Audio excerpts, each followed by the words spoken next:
ব্যবসায়ীদের কাছে ত্রাস হয়ে দাঁড়িয়েছেন করিমগঞ্জে পুলিশ সুপার পার্থপ্রতিম দাস।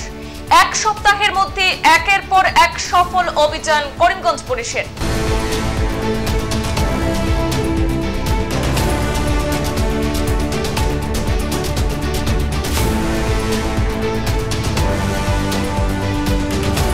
বদরপুর, করিমগঞ্জ সদর, নিলামবাজার, রামকৃষ্ণনগর, চুরাইবাড়ির পর এবার চলল পাথারকান্দিতে ড্রাগসের বিরুদ্ধে অভিযান।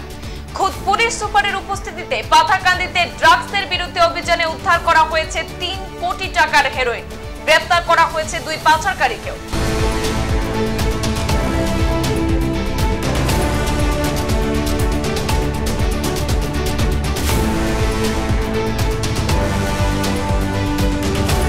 করিমগঞ্জে পুলিশ সুপার পার্থপ্রতিম দাসের কাছে খবর ছিল পাথারকান্দি থানা এলাকার কাবাড়িবন্দ এলাকায় বৃহৎ পরিমাণে নেশা জাতীয় হেরোইন মজুত রয়েছে। সেই সূত্র ধরে অভিযানে নেমে 29টি সাবানের বাক্সে প্রায় 350 গ্রাম হেরোইন উদ্ধার করা হয়। সেই সাথে গ্রেফতার করা হয় উত্তর কাবাড়িবন্দের আলবাব হোসেন এবং পূর্বগুল গ্রামের সুলতান আহমেদকে। উদ্ধার করা হেরোইনের বাজার মূল্য প্রায় 3 কোটি টাকা হবে বলে অনুমান করা হচ্ছে। ড্রাগস পাচারকারীরা একের পর এক পাচার কার্য চালিয়ে যাচ্ছে, সেই সাথে বসে নেই করিমগঞ্জ পুলিশও। বিভিন্ন জায়গায় সফল অভিযান চলেছে বিগত কয়েকদিন থেকে।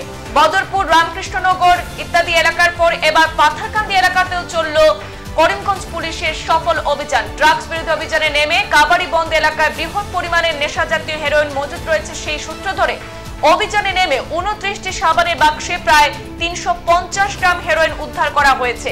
সেই সাথে গ্রেফতার করা হয়েছে উত্তর কাবাড়িবন্দের আলবাব হোসেন এবং পূর্বগুল গ্রামের সুলতান আহমেদকে। উদ্ধার করা হেরোইনের বাজার মূল্য 3 কোটি টাকা হবে বলে অনুমান করা হচ্ছে।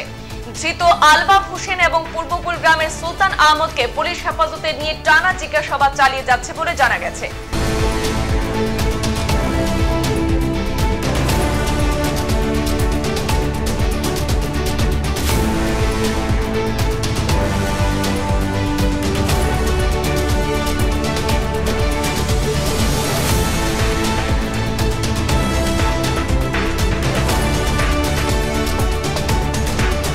সংবাদ এই পর্যন্তই। ফিরছি পরবর্তী অন্যান্য আপডেট নিয়ে, সাথে থাকুন।